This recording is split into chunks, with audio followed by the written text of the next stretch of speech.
மார்க்சியம் பேசிட்டு இன்றைய தினம் தமிழ் இனவெறி பேசுற நீங்களா தத்துவத்தை பத்தி பேசுறது எங்களை பார்த்து தத்துவத்தை பத்தி கேக்குறீங்க? நீங்க என்னங்க நீங்க நேற்று பேசுறதுக்கு இன்னைக்கு சம்பந்தம்? உங்களுடைய கொள்கை பெரியாரை எப்படி புகழ்ந்தீர்கள், இன்றைக்கு பெரியாரை கேவலமாக பேசுகிறீர்கள். இதுவா உங்க கொள்கை? நீங்க கம்யூனிஸ்டா? நீங்க சத்தம் போடாம இருக்கும். நீங்க உங்க கொள்கையை உங்க கொள்கை பெரியாரை புகழ்ந்து இன்றைக்கு பெரியாரை கேவலமாக பேசுவது நீங்களா இல்லையா சொல்லுங்க. என்ன தத்துவம் பேசுறீங்க?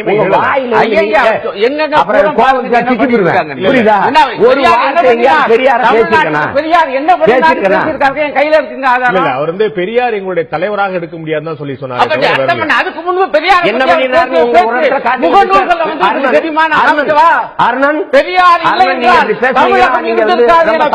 நீங்கள் இன்றைக்கு பெரியாரை இகழ்ந்து பேசுகிறது நீங்களா தத்துவம் பற்றி பேசுவது என்னை பார்த்து லூஸ் மாதிரி பேசுகிறாய்.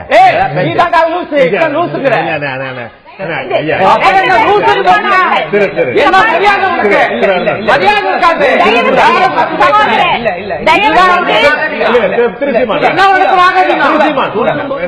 நாகரிகம்?